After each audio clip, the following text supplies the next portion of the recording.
Oke, Assalamualaikum warahmatullahi wabarakatuh. Selamat berbahagia sahabat Barakallah, berkah berlimpah bahagia, damai, sejahtera lahir dan batin untuk semuanya. Nah, kali ini saya di dalamnya Gus Muhammad Nurul Banan. Kalau saya panggilnya Kiai, saya lebih suka memanggil beliau Kiai Muhammad Nurul Banan. Ya. Ya, halo semuanya juga. Nah, di sini temanya adalah malas pangkal kaya. Tema yang sedikit nyeleneh karena panjenengan pasti tahu bahwa Gus Banan ini adalah Kiai Nurul Banan ini ya kiai yang sedikit nyeleneh menurut saya, dan saya dapat banget banyak ilmu dari beliau. Kerennya beliau sekarang mulai mengajarkan ilmu-ilmu pemberdayaan diri di kota-kota besar. Nah, jadwal terdekat di Makassar ya Gus? Oh iya. Nah, jadwal terdekat beliau di Makassar. Malas pangkal kaya, ini materi yang belum pernah terfikirkan oleh saya. Materi saya tadi sowan ke rumah, sengaja saya nggak bawa peralatan apa-apa, cuman bawa tripod ini aja untuk syuting ini. Nah, beliau, Mas syuting yuk. Saya yang nawarkan diri, syuting Gus, mau nggak? Mau gitu. Kayak gini, saya berkenan syuting live streaming itu karena dikasih kaos baru, ya gitu kan. Jadi ya buat pamer-pamer lah ya. Buat pamer kaos baru jadi bikin acara live streaming kayak gitu. Ya, kaos merawat bahagia. Ya. Ini komunitas baru ya, yang saya bikin ya. Nah, sekarang materinya merawat males katanya Kang Guyup Trianto Nugroho. Ya benar. Merawat bahagia berarti juga merawat males. Gimana tuh Gus? Kok malas pangkal kaya? Gimana judulnya, ceritanya? Biasanya kan hemat pangkal kaya, rajin pangkal kaya dan lain sebagainya. Nah, aplikasinya di dalam kehidupan gimana? Malas pangkal kaya. Sebetulnya begini ya. Judul yang tepat itu The Secret of Malas Pangkal Kaya. Jadi iya, rahasia ada sistem di alam semesta ini di mana memang kita itu diperbolehkan kok malas, tetapi malasnya itu kemudian membawa kekayaan. Kayak gitu. Karena pada level kesadaran tertentu itu manusia mampu memproduksi kemalasannya itu menjadi sebuah kekayaan, kayak gitu. Jadi tidak semua orang boleh malas, Gus. Sebetulnya enggak ya, enggak semua orang boleh malas. Tetapi apa? Pada level-level tertentu dengan jalan-jalan tertentu, ada rahasia-rahasia tertentu, kita itu kemudian memiliki kualitas ya. Kita tercipta memiliki kualitas untuk malas tetapi kemudian membawa kekayaan. Seperti itu loh. Asik.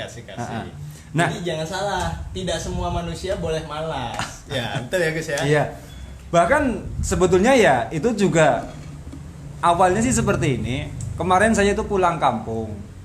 Saya pulang kampung di Tipar Rawalo Banyumas. Nah, di sana saya ketemu dengan kakak-kakak saya. Lah mereka itu tahu persis kelakuan saya sejak kecil. Nah, yang paling buruk dari diri saya akui saja. Kekurangan saya yang paling parah itu apa? Saya itu suka tidur pagi. Okay. Dari kecil. Ya. Waktu sekolah TK, kalau hari Minggu, saya itu sudah ngincer ini hari Minggu, hari libur, saya mau tidur, kayak gitu loh. Ketika sekolah SD, SMP dan seterusnya, bahkan di pesantren juga kalau hari Jumat saya ngincer tidur Mas Ferry. Pas hari libur Jumatan itu, saya ngincer tidur pagi itu. Jadi memang itu bagian kekurangan saya. Lah, sementara orang Jawa itu ada yang bilang kalau kita itu suka tidur pagi, rezekinya itu ditotol ayam. Artinya dipatok oleh ayam. Ya gitu loh. Nah, tapi kakak-kakak saya itu heran sama saya.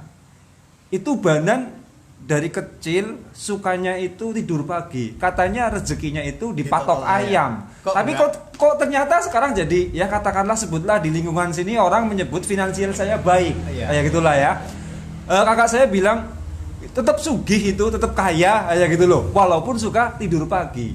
Lah akhirnya di situ saya menyadari bahwa ternyata memang ada konsep malas pangkal kaya kayak gitu loh. Lah konsep malas pangkal kaya. Ini yang ingin saya sampaikan, yang kemudian ingin saya sampaikan dengan Mas Ferry ya, yang ingin saya sampaikan dengan Mas Ferry dengan teman-teman semuanya itu Kenapa sih kemudian kok tadi konsep tidur pagi rezekinya dipatok ayam itu sudah betul, itu menunjukkan kemalasan. Makanya orang Jawa mereka sudah antipati. Bahkan Nabi Muhammad sendiri pun kalau kita melacak hadis-hadisnya itu yang namanya tidur pagi, tidur habis subuh ya. Tidur habis subuh itu menyabotase terhadap rezeki. Jadi bukan cuma orang Jawa, Nabi pun mengatakan seperti itu. Makanya kemudian di sini bukan berarti kemudian saya itu sedang melawan ajaran yang baik, itu enggak. Cuman ya prakteknya saya itu ada kemalasan, suka tidur pagi. Wah, tapi kok ya punya rezeki kayak gitu loh. Rezekinya lancar kayak gitu loh. Nah itu yang ingin saya bagikan kayak gitu. Lah, adapun nanti Anda semua yang memang sudah disiplin kalau pagi itu beraktivitas, kalau pagi itu mencari rezeki, teruskan. Di situ keberkahannya lebih besar kayak gitu loh ya. Keberkahannya itu lebih besar kayak seperti itu. Nah, itu latar belakang yang kenapa kemudian saya memikirkan bahwa ada konsep di mana malas itu menjadi pangkal kaya. Nah, di sini perjalanan saya seperti ini. Kenapa kemudian saya itu suka tidur pagi? Bahkan sampai detik ini pun saya punya toko, masuk toko itu paling kalau ngambil rokok aja, ya kalau ngambil rokok di toko, saya nggak ada disiplinnya sama sekali. Yang namanya mengecek keuangan hampir nggak pernah, ya. Sama. Hampir nggak pernah. Yang namanya kerja ya sekarang saya capeknya paling buat ngajar di pondok pesantren, ngajar santri-santri. Capek saya buat ilmu, bukan untuk uang, seperti itu. Nah terus kemudian juga hal-hal malas lain banyak yang saya lakukan. Hampir saya itu tidak ada capeknya untuk uang. Itu kan merupakan konsep malas-malas semuanya itu loh. Tapi ya itu, kakak-kakak saya bilang, kok jadi wong sugih kayak gitu ya, kok jadi orang kaya. Nah ini yang perlu saya sampaikan. Jadi sejak kecil Mas Ferry ya. Saya itu sejak kecil itu punya cita-cita tinggi, terus terang seperti itu. Ketika saya ngaji, itu sama guru ngaji saya itu saya didoktrin bahwa saya anak kiai, harus melanjutkan estafet keilmuan orang tua saya. Kamu harus prihatin ketika di pondok pesantren. Kamu harus punya cita-cita tinggi. Kamu harus lebih pandai dari orang tuamu, dari ayahmu. Kamu harus mampu mengubah hidup kamu. Kamu punya tanggung jawab besar. Loh, itu semuanya didoktrinkan sama guru saya, sehingga akhirnya mengubah mental saya. Saya ingin mengubah masa depan saya. Seperti itu. Akhirnya betul, setelah di pesantren itu saya ngaji secara konsisten. Nggak pernah saya itu mikirkan duit, malas uang itu saya itu dari awal saya itu sudah malas uang, nggak pernah memikirkan nanti masa depan saya mau punya pekerjaan apa ya, di masa depan saya mau punya rezeki dari mana ya. Saya nggak pernah memikirkan itu. Yang penting saya tanggung jawab saya adalah saya itu melanjutkan estafet orang tua saya sebagai kiai. Itu loh. Nah, di sini kemudian saya memulai hidup saya dengan jalan saya itu mengaji. Nah, ketika mengaji karakter saya sudah kelihatan banget. Saya itu punya kemauan tinggi. Itu dulu di pesantren Tegarrejo Magelang, saya pernah 4 tahun tidak pulang. 4 tahun tidak pulang sama sekali. Itu supaya apa? Iya, untuk membangun jiwa saya supaya saya itu tahan banting. Nah itu loh, tidak manja dengan orang tua. Kayak kalau orang Jawa bilang latihan prihatin seperti itu kan, itu loh. Sampai 4 tahun nggak pulang. Dan terus terang aja saya itu nggak makan nasi aja sampai 7 tahun. Itu loh ya. Makan nasi 7 tahun. Ini saya pamer. Tapi supaya jenengan tahu bagaimana rahasianya malas pangkal kaya ya gitu kan. Gitu loh. Saya pamer dulu, mohon maaf ini ya. Saya nggak makan nasi itu 7 tahun dengan konsekuen tinggi. Ya, dengan konsekuen tinggi. Kemudian juga terus terang aja sih, saya itu batal wudhu setelah menikah. Semasa bujang saya itu wudhu nggak pernah batal. Jadi menjaga wudhu, terus menerus menjaga wudhu. Iya, seperti itu betul. Kecuali dalam keadaan tidur. Kalau tidur kemudian saya ngelilir apa bahasa Indonesianya? Terbangun. Terbangun kok nanti saya bangun wudhu kan ngantuknya hilang. Jadi ya kalau tidur walaupun wudhunya itu batal, itu ya wudhunya batal, saya tidur lagi kayak gitu loh. Kayak gitu. Pantes kelas keilmuannya kayak Imam Al-Ghazali. Itu Nggak dulu pernah saya batal juga. wudhu. Ya, Iya. oke. Itu saya membatalkan wudhu cuma setelah menikah. Saya oke. membatalkan wudhu ya karena sudah punya istri, masa istri saya nggak saya pegang demi menjaga Iya, wudhu iya, kan iya, iya, nggak iya. lumrah. Akhirnya saya Lumrah. memilih membatalkan wudhu itu loh. Oke. Nah, itu semua saya lakukan karena saya menghargai terhadap kualitas diri saya. Bagaimana mengupayakan agar jiwa saya itu bertumbuh. Oke. Dengan Jiwa cara juga. apa? Dengan cara saya membangun keprihatinan hidup, membangun konsekuensi untuk masa depan, tetapi tidak melalui duit, tetapi melalui karakter diri saya sendiri terhadap ilmu. Oke. Kayak gitu loh. Iya, iya. Terhadap karakter diri saya sendiri kepada ilmu. Saya nggak pernah punya masalah pelajaran dulu waktu di pesantren. Di sekolah juga saya nggak pernah punya masalah pelajaran. Sebutlah saya itu malah ranking. Iya, iya. Kayak gitu kan.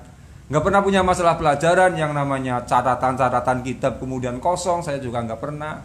Karena ya saya ingin punya ilmu manfaat, kayak gitu Iya, kan, iya. punya ilmu manfaat. Dan itu yang Ini malesnya di mana nih? di situ. Oke, Nah, oke. nah itu akhirnya lama kelamaan jiwa saya terbangun, Oke. jiwa saya terbangun. Dulu mimpi saya ya setelah saya pandai mengaji, setelah saya pulang bawa kitab banyak, kemudian bisa dalil ini itu ya gitu ya. Saya kira begitu pulang rumah hidup saya berubah. Sudah pakai jubah, sudah pakai sorban, tangannya dicium sama santri-santri ya gitu loh. Enggak. Ternyata pulang dari pesantren saya jatuh miskin gitu loh. Iya, iya. Karena ternyata masih ada perjalanan jiwa atau hal-hal apa namanya ya, petualangan jiwa yang masih harus saya lampaui melalui kemiskinan ya gitu kan. Kemiskinan. Oke, oke. Akhirnya saya jatuh miskin.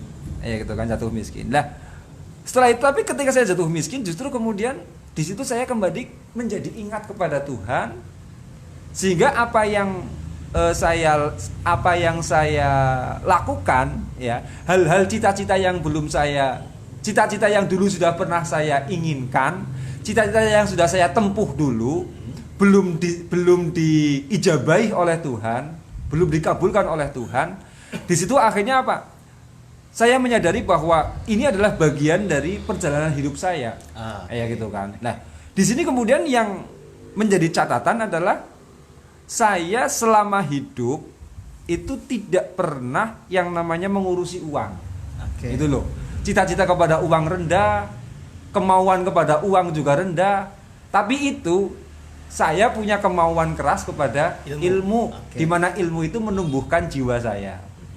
Nah, di sini yang akhirnya apa? Karena saya ada kemauan keras untuk menumbuhkan ilmu, ya, kemauan keras untuk menumbuhkan ilmu, jiwa saya berkembang, ya, jiwa saya berkembang. Akhirnya kemudian rezeki itu ternyata mengikuti. Itu loh, iya, rezeki iya. mengikuti. Nah, berarti di sini posisi saya, ya, posisi saya di sini adalah posisi sebagai, jadi seperti ini, manusia itu tercipta sebagai makhluk yang paling mulia. Manusia tercipta sebagai Makhluk yang paling mulia. Oke. Saya sudah sering menyampaikan sebagai ahsani takwim. Ahsani takwim. Ya, atau sebagai makhluk al-a'laun, makhluk yang tinggi derajatnya. Oke. Gitu kan, yang tinggi derajatnya. Nah, karena kita itu tercipta dalam posisi ini, itu seluruh alam semesta itu diciptakan untuk melayani kita semuanya, Mas Ferry. Seluruh Ya, gitu. alam semesta diciptakan untuk melayani kita. Iya, Oke. itu posisinya seperti itu. Termasuk rezeki itu juga tercipta untuk melayani kita. Lah, kemuliaan kita di sisi mana sih? Kemuliaan kita itu adalah pada jiwa kita. Jiwa kita itu mampu menyadari terhadap banyak hal. Bahkan sesuatu yang tidak bisa disadari oleh makhluk lain bisa disadari oleh manusia. Kayak gitu. Oh, malaikat saja yang suci, ya, malaikat yang suci nggak punya dosa, dia itu nggak bisa mengenali siapa Tuhannya. Itu loh, karena dia cuma robot, ya kan? Cuman robot yang diperintahkan oleh Tuhan untuk melakukan tugas-tugas tertentu. Nggak ada nafsu, nggak ada apa-apa, kayak gitu kan? Nggak ada nafsu, nggak ada apa-apa. Nggak seru, iya. hidupnya malaikat nggak seru. Dia itu nggak mengenali Tuhan sama sekali, kayak gitu loh. Makanya kalau kemudian kita nanti di alam kubur, kemudian ditanya sama malaikat, "Man robbuka, siapa Tuhanmu?" Itu tinggal dikembalikan aja sama malaikatnya. Sopo ndelok. Tanya, "Siapa Tuhanmu?" "Siapa coba?" Kayak gitu loh. Malaikatnya bingung loh. Bingungnya apa? Karena yang tanya siapa Tuhanmu, si malaikat itu juga nggak tahu Tuhannya itu siapa, ya gitu kan. Nggak tahu Tuhannya siapa. Yang punya kesempatan untuk mengenal Tuhan itu cuma manusia. Nah, untuk mengenal hal itu semuanya, punya tingkat kesadaran yang tinggi, itu ada di dalam jiwa kita. Nah, karena jiwa kita itu memang istimewa, disinilah kemudian manusia itu tercipta sebagai ahsani takwim, karena jiwa kita yang memang sebetulnya sangat berpotensi baik, ya, merupakan raja di alam semesta, ya, raja di alam semesta yang seluruh alam semesta itu sudah siap melayani kita. Jadi siapapun yang akhirnya, siapapun yang memuliakan jiwanya, yang memperjuangkan kemuliaan jiwanya, itu seluruh alam semesta itu akan melayani kita. Yang memuliakan jiwanya, seluruh alam semesta melayani kita. Caranya, Gus? Nah, di situ tadi, bagaimana kita memuliakan jiwa kita, ya? Bagaimana kita memuliakan jiwa kita? Maka caranya adalah apa? Caranya dengan kita itu menempuh potensi kita masing-masing, ya. Kita itu apa namanya ya istilahnya ya, memenangkan, ya. Kita memenangkan apa yang menjadi potensi kita masing-masing. Mungkin kalau saya itu memang potensinya itu memang lebih senang pada hal-hal yang ilmiah. Saya sukanya ngaji, saya sukanya baca kitab, saya sukanya baca buku. Itu dari dulu. Saya sukanya menulis, itu loh. Itu karena itu merupakan passion saya perjuangkan betul-betul itu. Nah, ternyata apa yang saya perjuangkan itu adalah cara saya untuk memuliakan jiwa saya. Saya menemukan anfa'uhum linnas. Disitulah saya manfaat. Mas Ferry mungkin lebih mengembali pada dunia bisnis. Dengan ilmu bisnis yang beliau tekuni, jiwa beliau semakin bertumbuh kuat. Seperti itu loh ya. Mungkin orang lain seperti mungkin misalkan seorang yang pembisnis, seorang yang dia itu punya bakat, punya passion sebagai seorang pelukis, sebagai seorang seniman, apapun potensi yang dia kembangkan, itu hakikatnya dia itu sedang menumbuhkan jiwanya, sedang memuliakan jiwanya, gitu loh. Nah, kalau manusia itu kemudian cenderung manusia itu memperjuangkan kemuliaan jiwanya, ini mau malas nggak malas rezeki dekat sendiri, kayak gitu loh. Itu rumusnya. Jadi memuliakan jiwa ya, Gus. Iya. Berarti bisa dibilang passion, ya betul. Passion, tapi bukan cuman passion yang dilakukan secara acak-acakan itu enggak, tapi dengan konsekuensi, dengan himmah, dengan power yang kuat. Ketika kita itu memperjuangkan hidup kita, itu hakikatnya kita itu sedang memuliakan jiwa kita, mengubah nasib hidup kita. Itu kita sedang memuliakan jiwa kita. Nah, makanya kemudian yang namanya rezeki itu hal sepele, ya. Rezeki hal sepele. Tidak usah dengan disiplin, ya. Tidak usah kita itu disiplin kerja dari pagi sampai malam. Tidak usah. Asalkan kita menemukan passion kita perjuangkan dengan baik, rezeki itu datang kok dari jalan yang tidak kita sangka-sangka. Itu loh. Paham.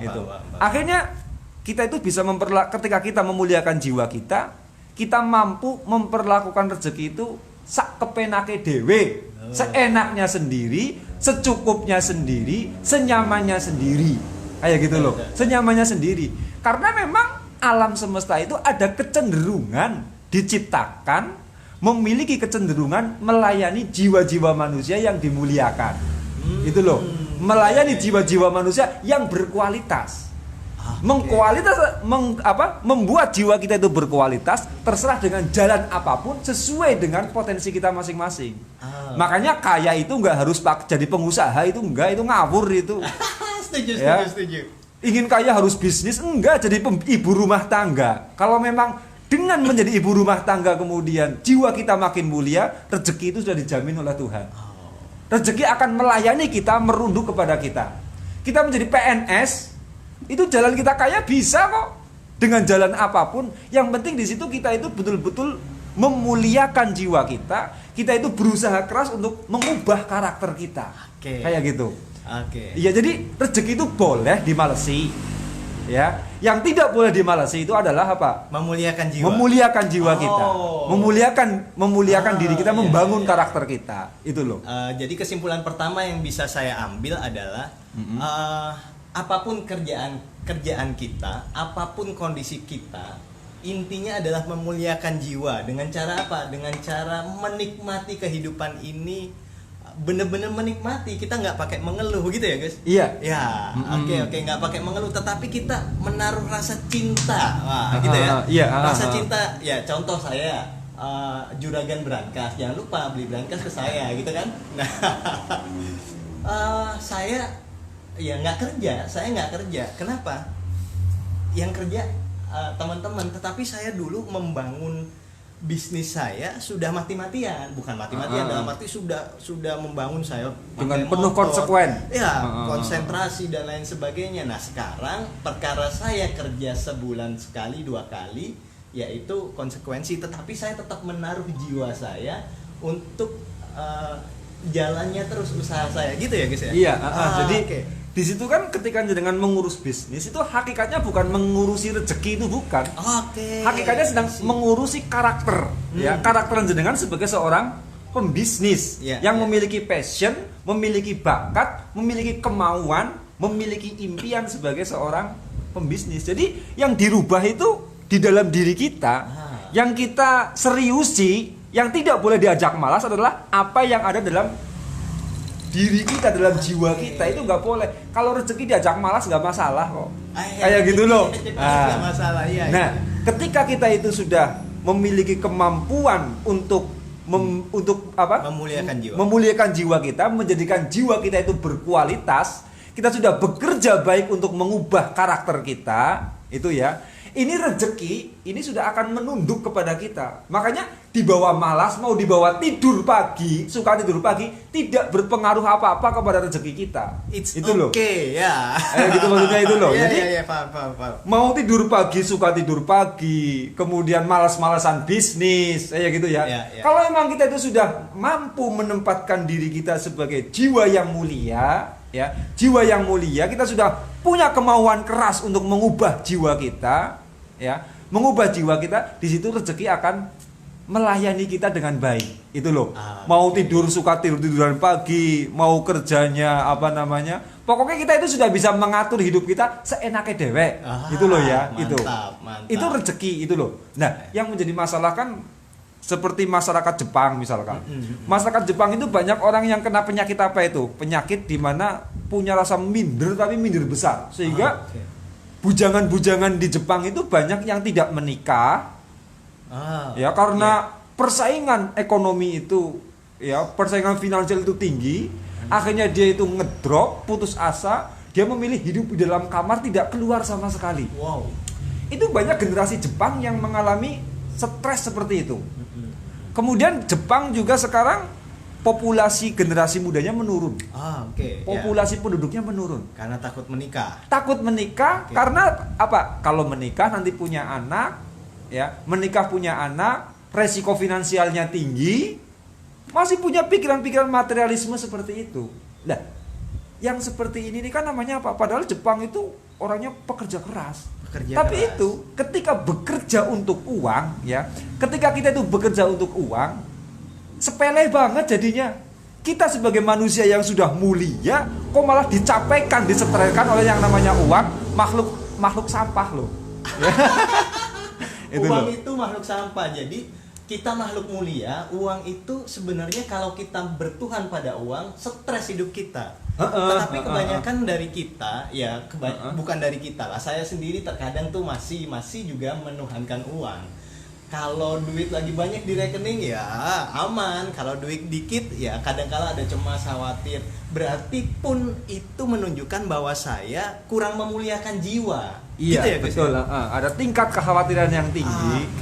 Di saat saya masih khawatir, masih cemas, masih takut atas keuangan masa depan, berarti saya masih kurang memuliakan jiwa. Iya, betul. Yang paling betul adalah apapun kondisi saya harus memuliakan jiwa saya. Berarti ya betul, bahagia dulu nih, bahagia terus, bahagia kemudian, gitu. Iya.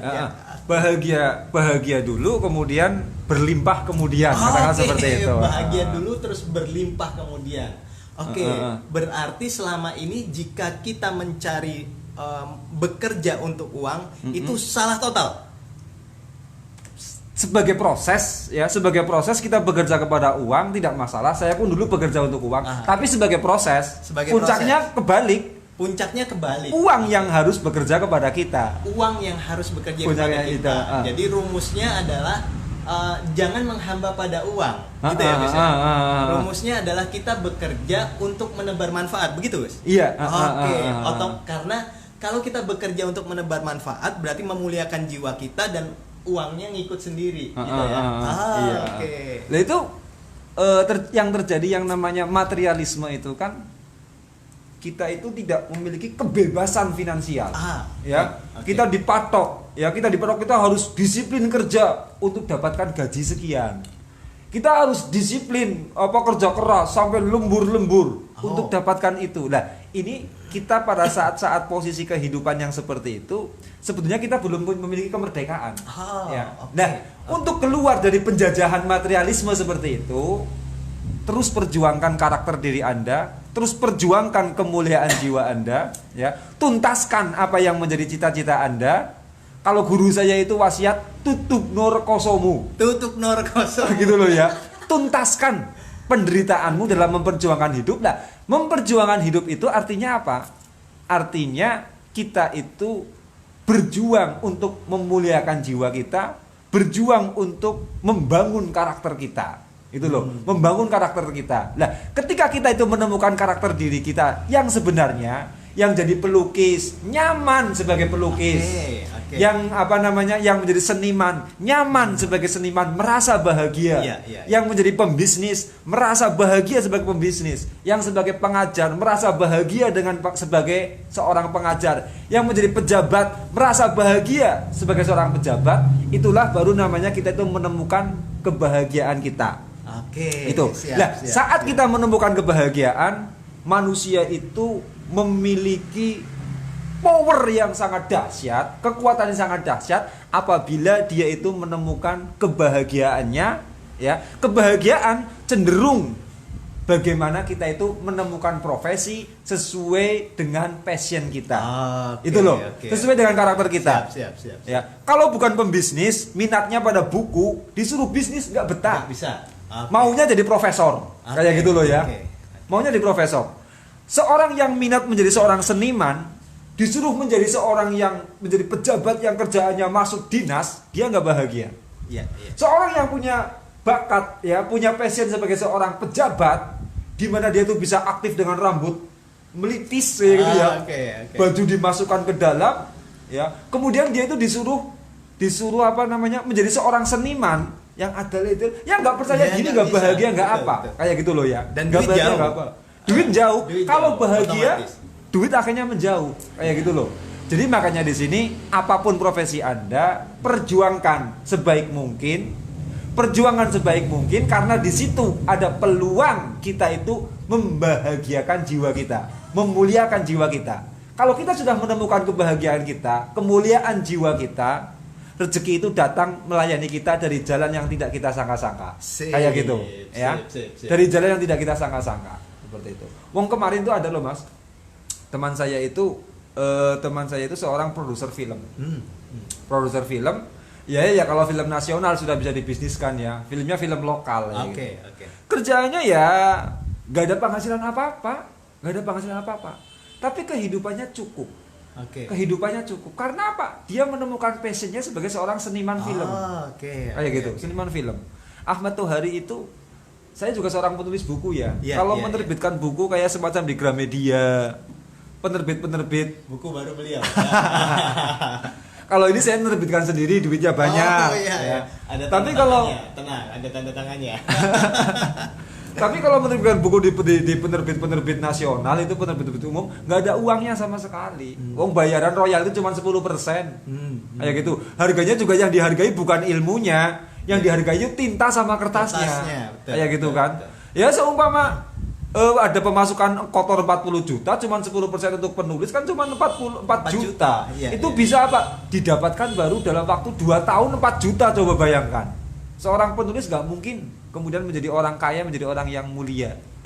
Menjadi orang yang punya duit itu nggak mungkin. Tapi Ahmad Tohari itu menulis Rongeng Dukuh Paru. Dia menemukan kebahagiaannya sebagai seorang penulis, seorang sastrawan, sebagai seorang novelis. Setelah dia bahagia, ya, setelah dia menemukan kebahagiaannya, jiwanya itu terasah, karakternya terasah melalui perjuangan dia itu menjadi seorang seniman, menjadi seorang sastrawan, nyatanya ya dia hidupnya mampu, dikayakan. Anaknya berapa itu jadi dokter semuanya itu, ya, menjadi dokter semuanya, padahal kuliah di kedokteran kan tahu sendiri pendaftarannya aja berapa, kayak gitu kan. Nah, mau membiayai anak di fakultas kedokteran cuman dengan modal menulis buku nggak mungkin sebetulnya. Tapi itu manusia kalau sudah memperjuangkan karakternya, apapun karakternya, jalan kaya itu datang dari jalan yang tidak disangka-sangka. Ada saja itu pola Allah itu di dalam di dalam menurunkan rezeki yang berlimpah, entah dari jalannya entah bagaimana, itu diturunkan oleh Allah. Seperti itu. Paham, Jadi paham. intinya itu ya kita boleh malas lah, Boleh tapi malas, dengan boleh rezeki. Boleh malas dengan rezeki. Kita, Cuman jangan terlalu dikejar-kejar uang, tetapi kita malas bukan malas cari duit, tetapi malas dalam apa berarti ya, Gus? Malas dalam mengejarnya, malas dalam proses mengejarnya, karena kita memuliakan jiwa dulu. Di saat jiwa kita mulia, di saat kita bahagia dengan apa yang kita kerjakan, duitnya yang ngejar kita. Iya. Jadi intinya itu kita itu boleh malas dengan rezeki, dengan uang kita itu boleh malas, tapi dengan karakter jiwa kita harus serius. Itu loh ya. Kalau kita sudah serius dengan karakter jiwa kita, maka kita akan menemukan kemuliaan jiwa kita. Lah, alam semesta sudah disetting oleh Tuhan untuk melayani manusia. Semakin jiwanya itu berkualitas, maka yang namanya uang itu akan mendatangi kepada kita, walaupun kita itu malas-malasan dengan uang. Kayak gitu ya, malas-malasan dengan uang. Kayak gitu. Ki Ageng Surya Mataraman itu kan kerjanya cuman apa sih? Kerjaannya itu cuman ya meditasi, semedi, kemudian melakukan petualangan spiritual di dalam jiwanya sendiri, kayak gitu kan. Kenyataan kemudian Bung Karno memanggil beliau ke istana negara pada waktu itu, ke istana presiden pada waktu itu. Dia tak kekurangan apa-apa. Betul. Karena jiwanya itu sudah berkualitas. Kayak gitu loh. Kayak gitu. Jadi kita itu mengejar karir, ya, catatannya, Anda itu mengejar karir bukan untuk mengejar uang. Bukan untuk mengejar rezeki, itu bukan. Tapi Anda bekerja, ya, Anda bekerja itu Anda melakukan profesi Anda itu tujuannya untuk apa? Untuk memuliakan jiwa Anda. Ketika kemudian jiwa Anda sudah ditemukan kemuliaannya, sudah dipertahankan karakternya, sudah diperjuangkan karakternya, udahlah, rezeki itu di bawah malas itu juga datang sendiri. Kayak gitu. Itu seperti itu. Setuju. Karena itu pengalaman pribadi saya, sahabat. Dalam membangun bisnis saya sekarang, saya memiliki PT Murah Mantap Jaya. Kesannya tuh saya malas-malasan banget loh. Setiap pagi dalam pagi itu ya saya kadang-kala pakai kaos oblong begini, kadang-kala pakai sarung, malas-malasan di rumah, di teras. Tetapi malas bukan karena malas-malasan, enggak, terkesan terlihat malas. Tetapi saya sibuk berbagi, saya maintain iklan cuma sebulan sekali, maksimal 2 kali, ya. Tetapi ya duitnya ada aja, lucu ya, duitnya ada aja. Itu gimana, Gus, kalau itu, Gus? Karena saya sibuk memuliakan orang lain, lalu saya dimuliakan oleh dunia, atau bagaimana itu, Gus? Iya. Kalau saya melihat jenengan sih dari awal jelas sudah serius membangun mental bisnis. Sudah serius sekali yang pertama. Nah, sekarang pada saat semua sistem itu sudah dibangun, sistem keuangan sudah dibangun dengan mapan, ya gitu kan. Sudah dibangun dengan mapan. Sekarang jenengan beralih konsekuensi. Dulu itu membangun mental bisnis, sekarang beralih membangun mental spiritual. Kerjaannya berbagi, kerjaannya mengamalkan teknik-teknik pemberdayaan diri, itu kan. Kerjaannya merawat bahagia, itu kan. Merawat bahagia. Itu semuanya terhubung dengan ini loh, pembangunan mental, ya, pembangunan karakter, itu kan, karakter. Maka akhirnya apa? mental bisnisnya sistem bisnisnya sudah dibangun, ya tinggal jalan sendiri secara auto. Oke. Autopilot loh.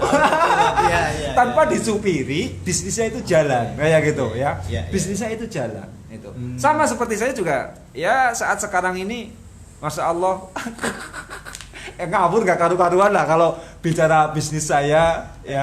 Itu ngawur gak karu-karuan, tangan halus ya, tangan bencong ini. Sama gue sama tos dulu.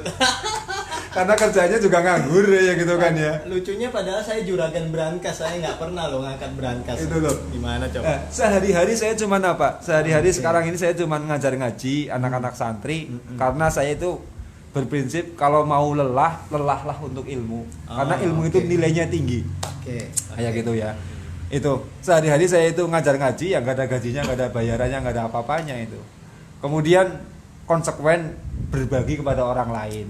Kayak gitulah ya, berbagi kepada orang lain. Sehingga ya alhamdulillah yang namanya rezeki nggak tahu lah, saya nggak pernah ngurusin yang namanya bisnis itu ada toko, ada pom bensin, ada apa. Saya nggak pernah ngurusin secara serius. Tapi kemudian yaitu tukang turu esok, kerjanya tidur pagi, tapi punya duit. Siap. Jadi bangun karakter kita sesuai dengan minat kita, sesuai dengan passion kita. Sesuai dengan passion dan ujung-ujungnya di saat semua dilakukan dengan bahagia, di saat semua dilakukan dengan penuh cinta, ya semua akan menunduk kepada kita. Jadi jangan kejar dunia, tetapi kejarlah jiwa kita, tumbuhkan jiwa kita dengan penuh cinta, dengan penuh bahagia, maka dunia akan ngikut pada kita.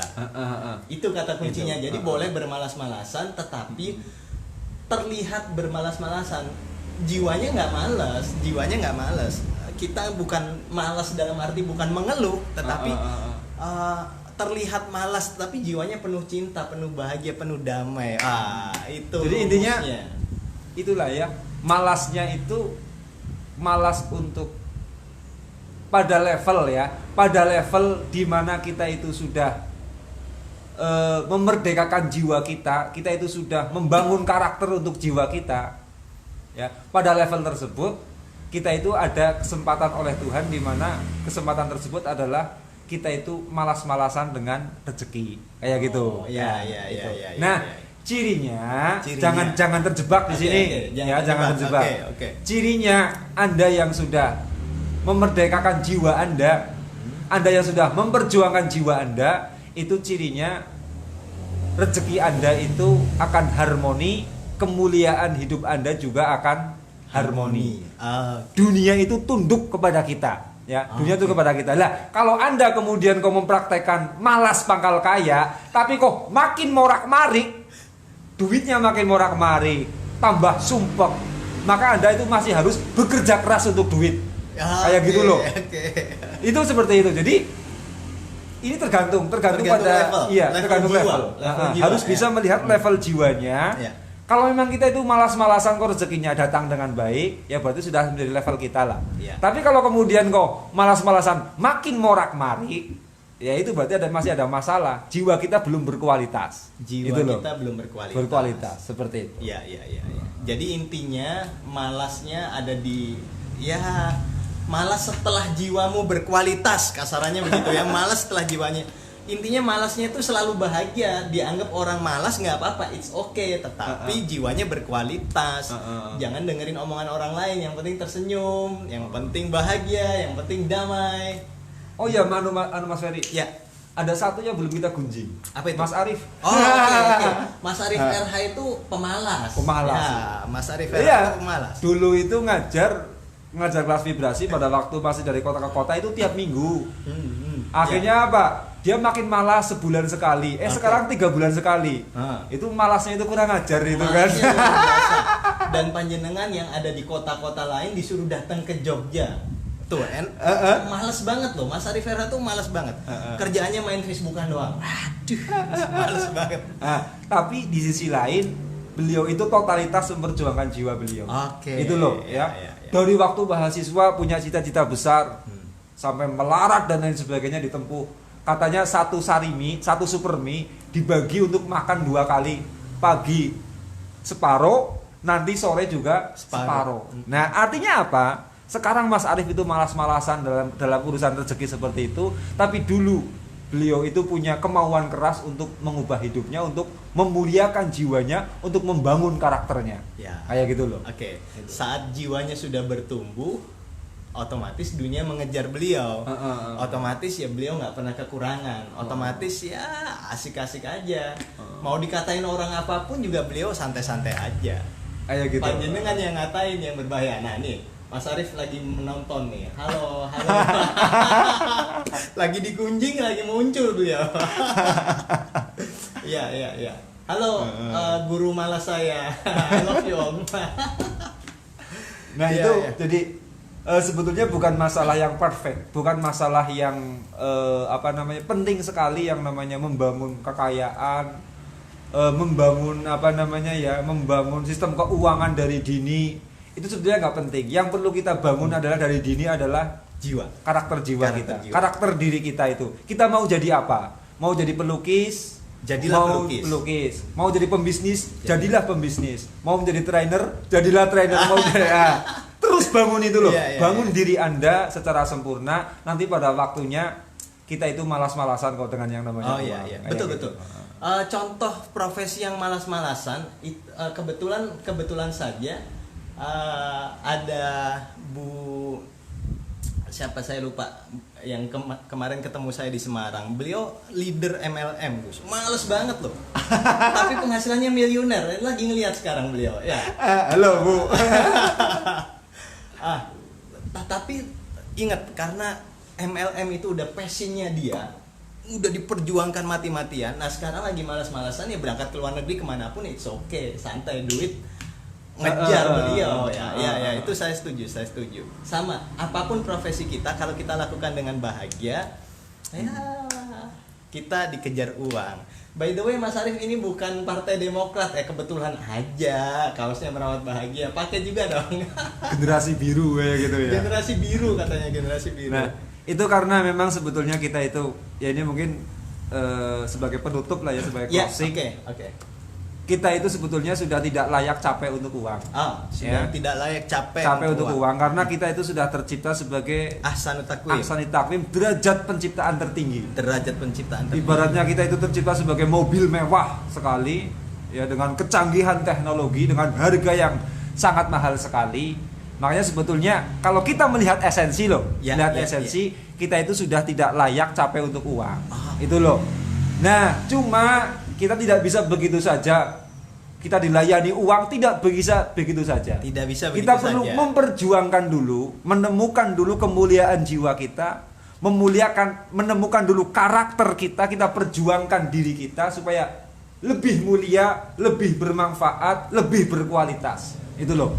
Saat kita itu sudah berkualitas, jiwa kita sudah berkualitas sesuai dengan passion kita masing-masing, bakat kita masing-masing, kemauan kita masing-masing.